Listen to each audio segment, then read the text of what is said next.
Perfect. Now we can get into that too. I'm gonna keep it brief because I know we all have lives we gotta get back to.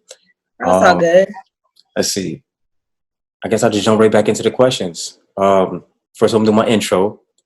Welcome to Billionaire Bankers, where all content is accountable and verifiable. This platform is being used to highlight um, billion-dollar industries. Okay, and CBD happens to be a billion-dollar industry. Froze up just a little bit. Okay, you're good. You're back. Frozen again? You're muted. Yep. I think you're good now. Okay. Perfect. All right, so let's jump into it. My first question is, why did you choose to go into the CBD industry?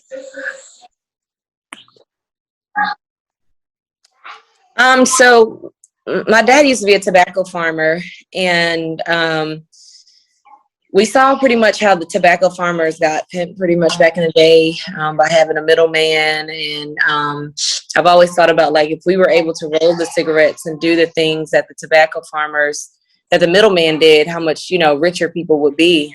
But yeah, just trying to convert, the farm over into hemp, and to get out of tobacco farming. Okay. And then I've used it for medicinal purposes. I have ulcerative colitis, so I was using it when it was only being produced in India and China, and so I started using it a few years back, and so that was one of my biggest motivations for it. Okay, so you were ahead of the curve. Okay, so I jump into another one of my questions. You kind of beat me to the punch. What have you learned about the CBD industry that you didn't know prior to? What have I learned that I didn't know prior to? Oh man. They say your third year of farming is like your first year. And that is so true. There's always new things, new varieties, new laws in place that you don't know when you're starting off. You don't know the many benefits. When I first started off, I didn't realize the many benefits of it, far beyond what most people know. What else did I not know about it?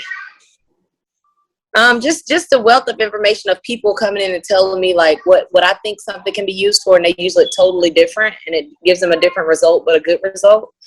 That's one of the most pleasing things, like to hear that, hey, this also works for this, that, something I made will work for that. So that's very, good to hear from people.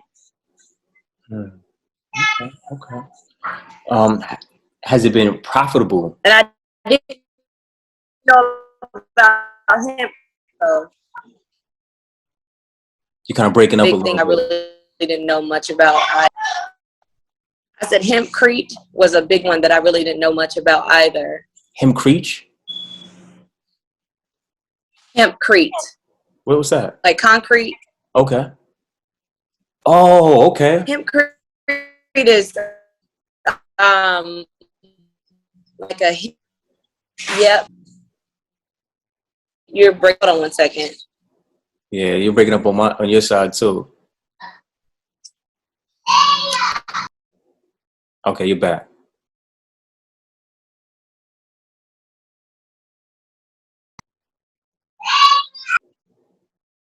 All right. Can you hear me? I can hear you. Okay. So you were saying about hempcrete? Yeah, hempcrete is it's concrete, but it's actually biodegradable. Mm-hmm.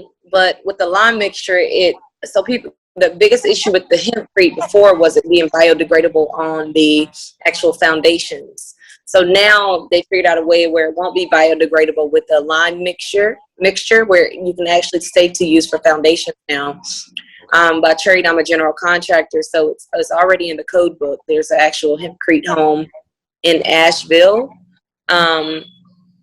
flame resistant, allergy allergen free. There's so many benefits to it. It actually replaces insulation because you don't insulation with the hempcrete. So it's really good for people that have, bad allergies to like insulation, or if you want your house to be sustainable and it lasts for thousands of years. They built pyramids with hempcrete. Oh, wow. Mm-hmm. Okay. All right. Yeah. So you could say it's like a one-stop shop when you're using it. For hempcrete?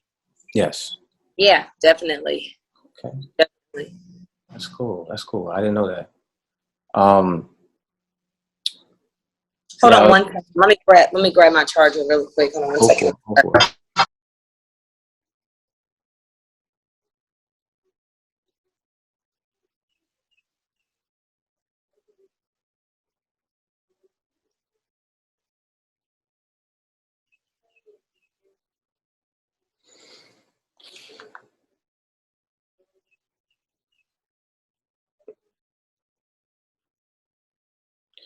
On a roll thus far.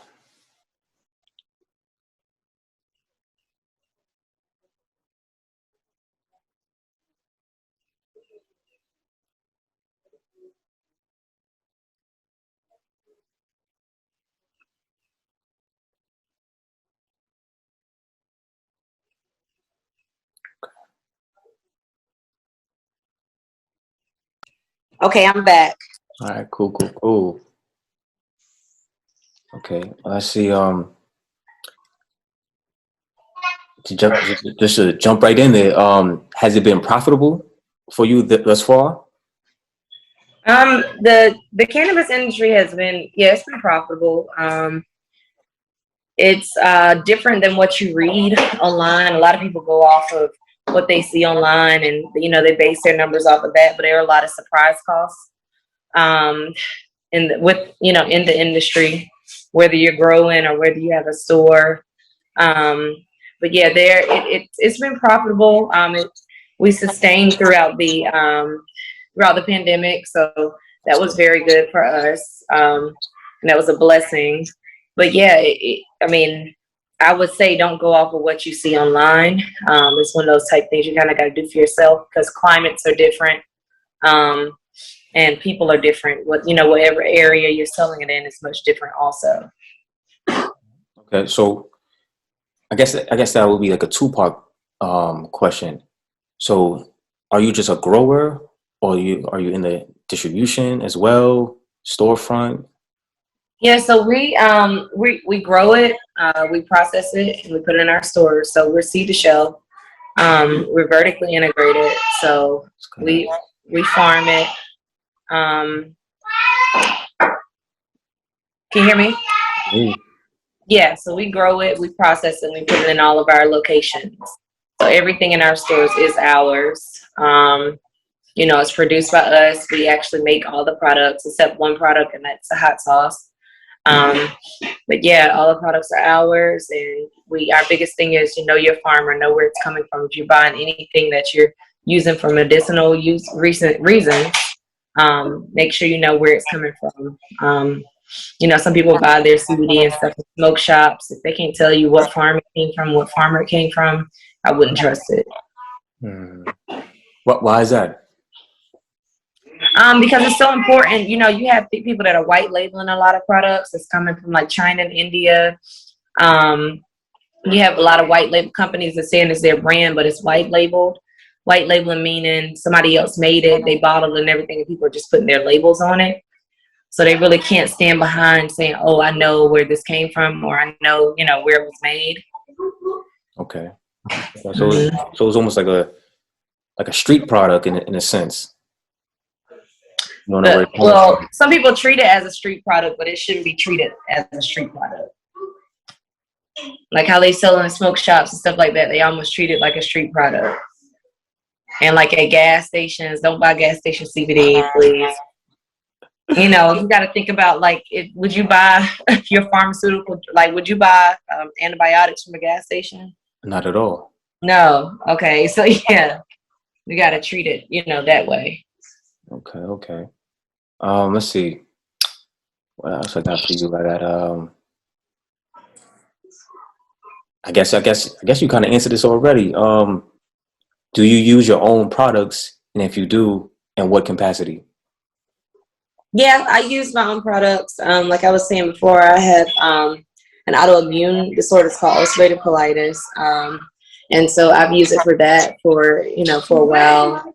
I use it, during flare-ups. Um, but yeah, that's the main reason I use it. I use it on my kids for immunity. Um, my husband uses it to keep his, for high blood pressure and things like that. So we definitely use it. Wow. Okay. So age range, would you say it's toddlers or elementary school? What age can you use it for a child? Or I would say consult with your doctor. My kids are, 3 and 6. I've been using since they were little kids, just for like recurrent ear infections, things like that. wow. So it just depends on what you're safe with as a parent. Okay.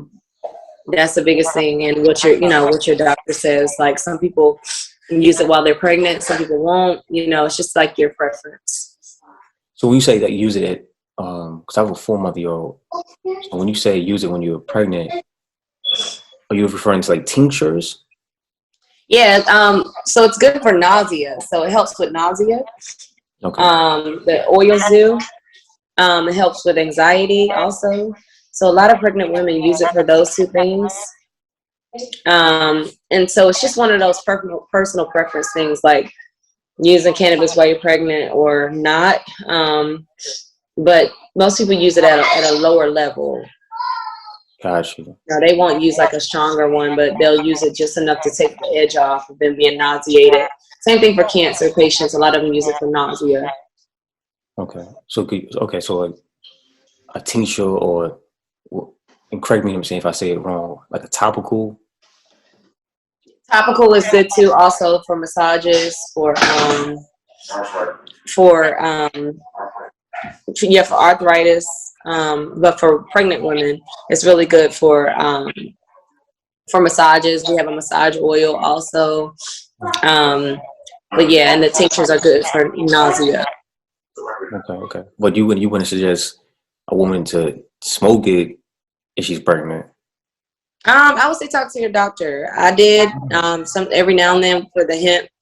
Yeah, I mean, it's a natural product. Okay. So, I mean, it is from the earth. So it's all up to that person and their personal preferences. Okay. I just want to cover all corners, Oh, no, you're good. Okay. Appreciate it. Let's see. Negative. Okay. Did you catch any negative comments or feedback from people who weren't knowledgeable about CBD? Oh, man.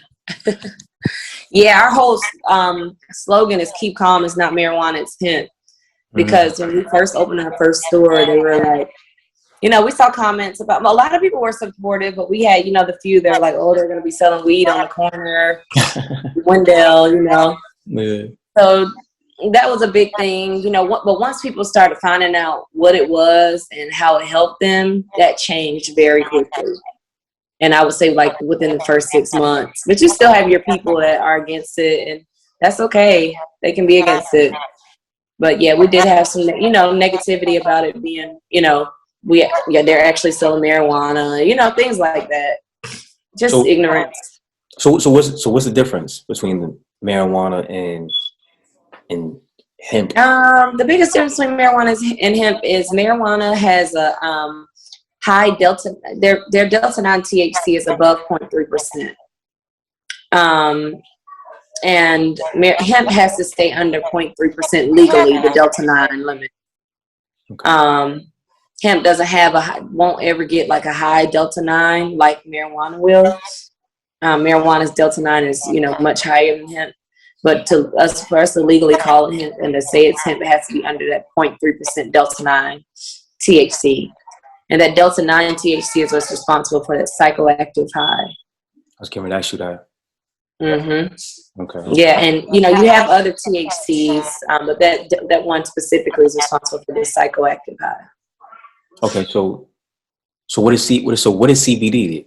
So CBD is CBD is just CBD is just a cannabinoid. So we sell full spectrum. We don't sell CBD. We sell full spectrum. So the difference between CBD and full spectrum, CBD is a one cannabinoid of hemp. So there are over, I think, like 112 different cannabinoids. So you got CBDA, you got CBDG, you have THC, Delta 9, Delta 8, Delta 10 THC. All those make up cannabis.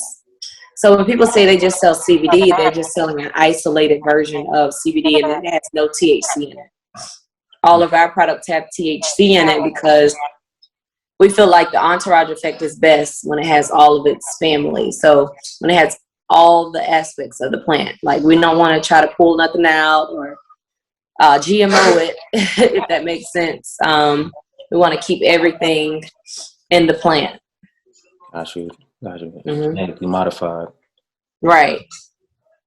Not really GMO it, but when you pull it out, it's not a natural process.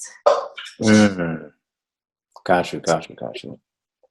Okay. I guess you answer that. What's the difference between hemp and CBD? Answer that. Okay. 2-part question. Where do you see your business as well as the CBD industry going in the next few years? Oh man. We have so much going on right now with the business. Well, I know medical marijuana, it seems like it's going to be on the books for North Carolina in a few. So hopefully that's coming. And which our stores won't, we would, sell both if the opportunity presents itself. But we have a cannabis infused lounge right now that's doing really well. And it's all cannabis infused food, hookah. We do dabs. The drinks are cannabis infused. And we have comedy and stuff. So we call it healthy entertainment. All the hookah is nicotine and tobacco free. So that's been doing really well. So we plan on, branching out with the lounges. We're working on doing an outdoor venue for the, something like an agritourism thing for the farm, with the hemp. And we plan on working with Hempcrete a lot more in the future. But our biggest focus right now is scaling up our process. So we have to scale up on the farm. We have to scale up with our processing equipment, and to scale up with our products because we're starting to outgrow, all of our things that we started with. Wow. If you two wouldn't mind, I would love to do a follow up on this interview and elaborate a little bit more on the lounge part of it and the farm, if it's okay with you too. Definitely. Yeah. And the lounge is every Friday, like tonight, Wednesday night is spoken word. So it's really nice vibe, like I said, we try to focus on healthy entertainment because I realize, going out and smoking like regular hookah and stuff, I mean, it's like smoking like 10 packs of cigarettes. Indeed. And I don't even do nicotine. So, that's a lot of poison in your body. But we wanted to make sure people can, smoke it and actually be kind of healthy. Something's still going in your lungs. But if you want to put some in your lungs, make it no nicotine and no tobacco. But yeah, the lounge, the farm, we usually do farm tours, but we didn't do it, last year, of course, because of COVID. And the year before that, we didn't do it either. So I think we may be doing some farm tours within the next year. So we say farm tours, like elaborate a little bit? Like an invite-only tour. The reason being is because we had a lot of theft over the past, well, not a lot of theft, but one year we did have a lot of theft. And we had a farm tour. I think somebody kind of pinged the location, or we don't know exactly what happened, but we had a lot of visits from a lot of people. Got you. So, so the tour is more like how the process from seed to picking? I don't know. Oh no, just people, so people can actually see, because most people don't even know, like, have never been beside a hemp plant or never been beside a cannabis plant. So they can actually, feel and see where their products are coming from. That's cool. I like the whole one-stop shop. Let's see. Where you live, was there a lot of red tape to get started?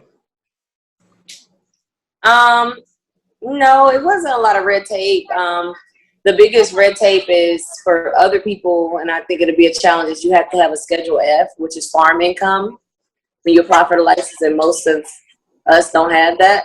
So that would have been the red tape, but of course we had it. And trying to think what else was the biggest hurdle. Was people not in the actual departments not being educated.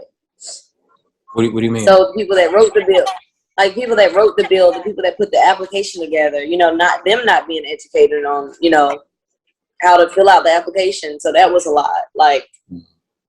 They were just, I think, duplicating it from somewhere else, and they, were giving, misinformation. And there was a few educated people, but, giving us misinformation and giving people to run around. So, but I think everybody finally, got it pinned down.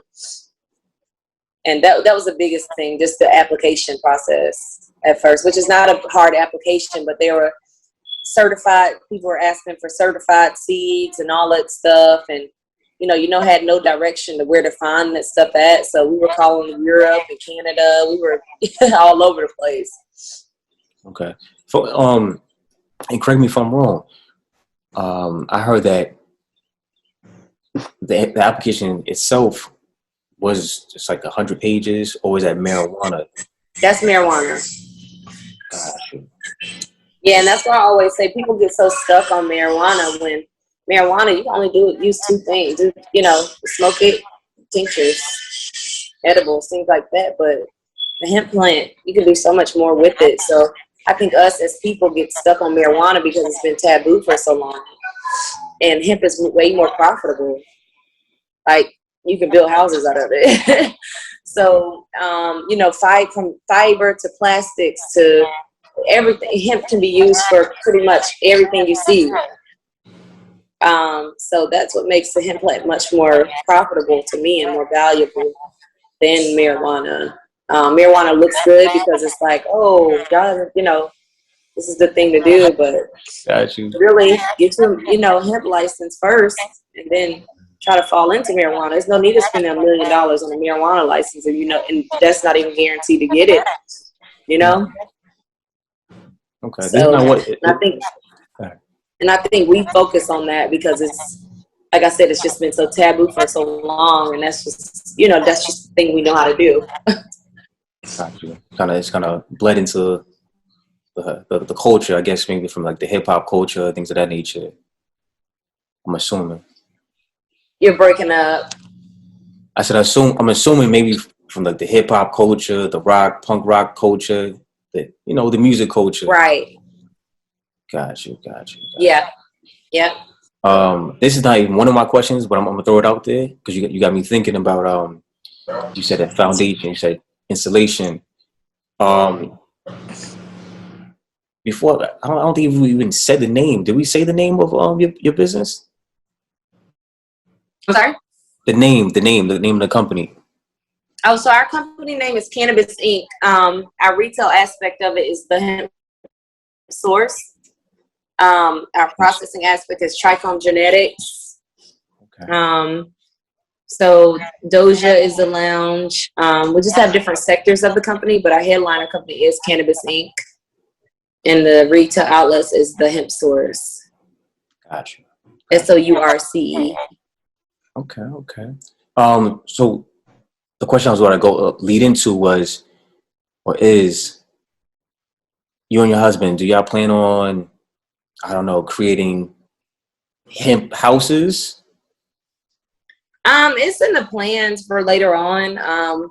Once we are able to scale up with our equipment, it is in the plans for later on. But yeah, that's definitely something we want to get into, especially with us being, builders ourselves.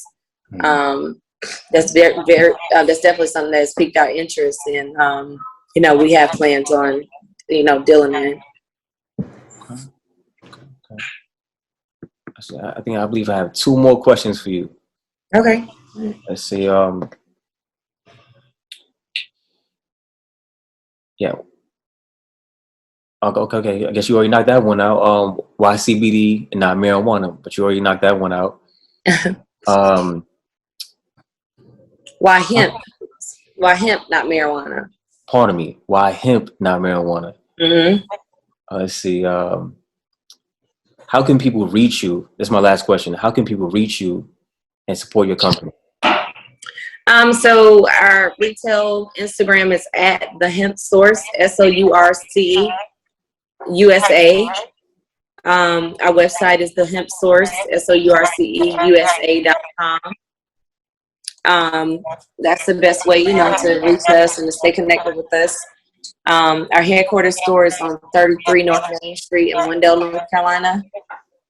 And the lounge is at Doja Infused Lounge, DOJA Infused Lounge. And the same thing for the website is dojainfusedlounge.com. Perfect. And when I edit the video, I'll make sure that I leave all your links, things that I need, your email addresses, however people need to get in contact with you. I definitely link it up. Okay. That's it for my interview. Perfect. Sorry, I'm looking so unpresentable. I've been running around looking crazy, but yeah, if you have any more questions or whatever, you know, we're here. Definitely. I definitely want to whenever you're ready, check out the farm and check out the Doja Lounge. Okay. Yeah, we're having a Juneteenth golf tournament also, so that'll be June 19th, and then we're doing a big comedy show on Friday night. So every Friday is comedy, every Saturday is live music, and Wednesday is spoken word. So whenever you're, you know, come out. I'm about to jump in there with the spoken word. Come on, yeah, it's happening tonight. It's always really nice vibes, very dope people. We have some open mic people and stuff, so it's really nice. Okay, I'm gonna check it out. Sis, thank you for your time. Thank you for the opportunity. Oh, thank you so much. I appreciate it. I appreciate the opportunity. Definitely. So talk to you soon. All right, thank you. Bye-bye.